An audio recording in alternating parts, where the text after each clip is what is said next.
This is Greek with David Hutchison. Nouns of the third declension. This is the third declension that we're going to study, and this is actually the last declension. This declension has a wide variety of paradigms, but what we're going to do is focus on some common elements that unite most of the paradigms. One new thing to note is how are we going to find the noun stem, and we do this for third declension nouns by removing the ending from the genitive singular form. So you take the genitive singular form, you take off the ending, and you know what the noun stem is. Then you take that noun stem and you're going to add the endings to that noun stem. Here's a group of endings that works for a large number of third declension nouns. You see that the masculine and feminine follow one pattern together, and the neuter follows its own pattern. We can remember this by saying saucian, that's sigma or none, os, e, alpha or nu, saucian, sigma or none, os, e, alpha or nu, ace on cios, ace on c with a movable nu, os, saucian, ace on cios, saucian, ace on cios. That's sigma or none, os, e, alpha or nu, ace, on, c with movable nu, os. Then on neuter, none os e none, a on si a. None os e none, a on si a. Saucian, ace on cios, none os e none, a on si a. So here's the first pattern I want us to look at. This is for the word Arcon, Arkantos, ha. That's the nominative form, the genitive form, and then the article. So we know this is a masculine noun. Arcon, Arkantos, Arkanti, Arkantai, Arkantes, Arkanton, Arkusi, Arkantas.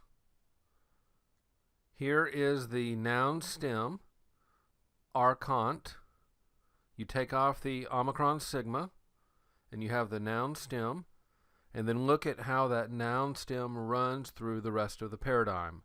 Arkanti, Arkantai, Arkantes, Arkanton, Arkusi, we'll talk about that in a moment, and then Arkantas. So how do you get the noun stem for a third declension noun? How do you get the noun stem for a third declension noun? You take the ending off of the genitive singular form. So remember this, write it down, put a big star by it. You find the noun stem of a third declension noun by taking the ending off of the genitive singular form. So this means when you memorize a third declension noun, when you're doing vocab study, you memorize the nominative form, you memorize the genitive singular, and then you memorize the article, because that will tell you the gender. Now let's look at this dative plural form, arkusi. What happened there? Because the noun stem is archont. Well, here's what happened.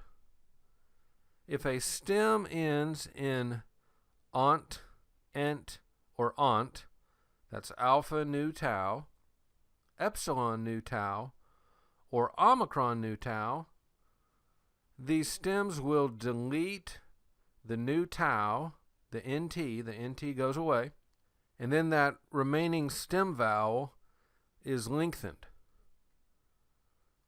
So alpha nu tau plus C on the dative plural form, the nu tau runs away, and we just have Aussie. And that alpha would be a long alpha. The epsilon nu tau plus C, the nu tau runs away, and the epsilon lengthens to epsilon iota. So we would have AC. And omicron nu tau, the nu tau goes away, and it lengthens to UC. So this is what we had here. The omicron nu tau, when you add C, the nu tau goes away, and it lengthens to U, so you have UC. I don't want you to memorize this, but I want you to be familiar with what happens so that when you see it, you'll have some idea of what was going on. So here's the paradigm again. Arcon, arkantos, arkanti, arkanta, arkantes, arkanton, arkusi, arkantas. Now, as you see from the top of the screen, this particular one occurs 37 times. This one is very important, but it's not so important simply because of its frequency, but it's very important because of the pattern.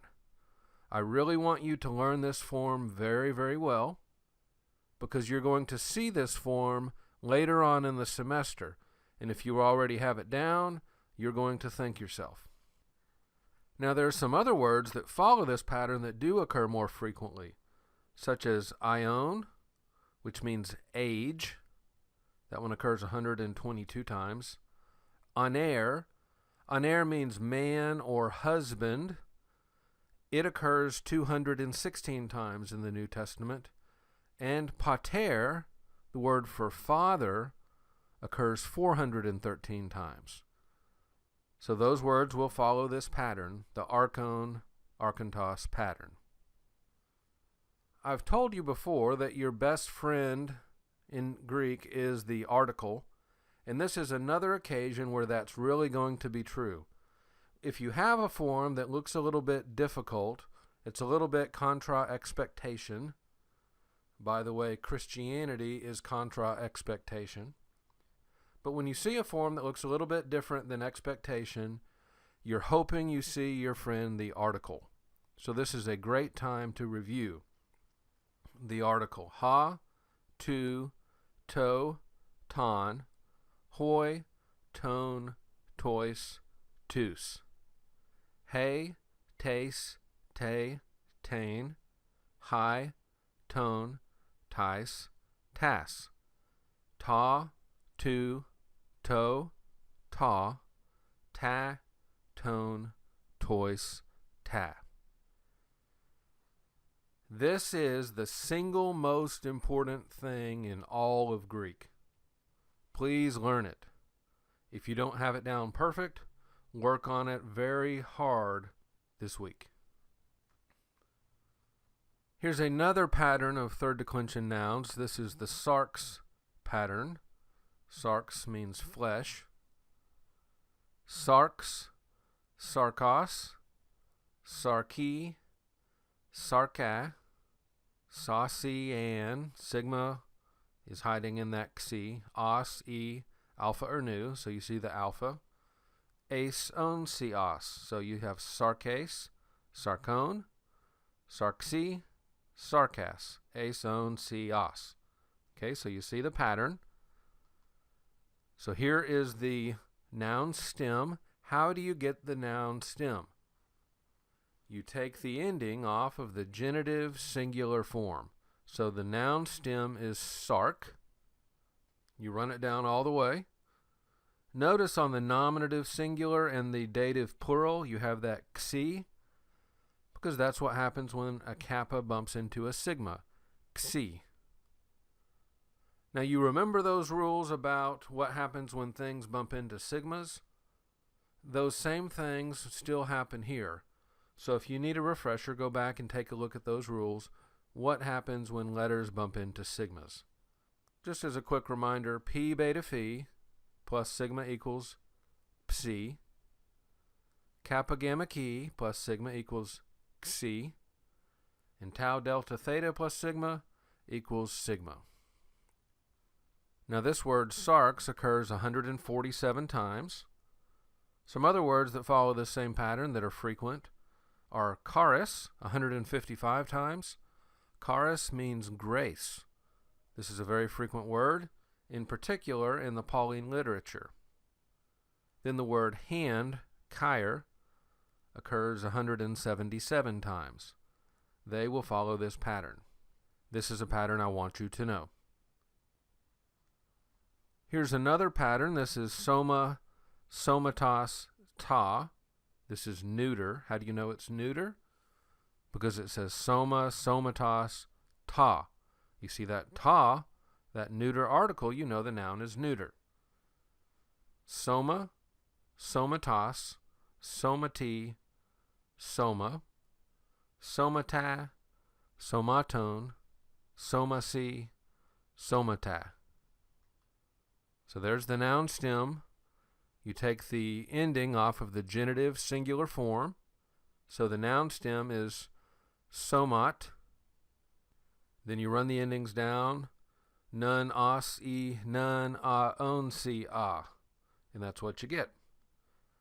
As you've seen before, the nominative and accusative on neuters look the same. So the singular side, look at those nominative and accusative. They look the same. Go to the plural side. They look the same. Nominative plural, accusative plural. That's what neuter nouns do. So this word does occur 142 times. That's a lot. Here's some other words that occur a lot that follow the same pattern. Haima, 97 times. Haima means blood. Onoma, the word for name, 230 times. And pneuma, spirit, 379 times. They will all follow this same pattern. So just to re-emphasize, neuter third declension nouns, the nominative and accusative forms will look the same, just as we've seen when we studied other declensions. And as I noted a moment ago, and I plead with you again to pay attention, the most important thing in all of Greek is the article, and the article will help you anytime you encounter a form that looks just a little bit weird. Here's another pattern I want you to see. I don't want you to memorize this one per se, but I do want you to see it. This is the pattern called the genos pattern. I've chosen a different word to show you the pattern because it's more frequent. Ethnos, which means nation or Gentile. This occurs 162 times. Ethnos, ethnus, ethne, ethnos, ethne, ethnon, ethnesi, ethne. What gender is this noun? And how do you know? This one is neuter because the article ta is neuter. So when you see in a lexicon, you're going to see nominative, genitive, article. That tells you what the nominative form is, what the genitive form is, and what the article is, which tells you the gender. Another pattern, basileus, basileos. This is a word that means king. It occurs 115 times. Basileus, basileos, basile, basilea, basileis, basileon, basiliusi, basileis. Some of the elements of sasian es onsias in there. Some of them don't look exactly like that, but you see some of them there. You're hoping you see the article.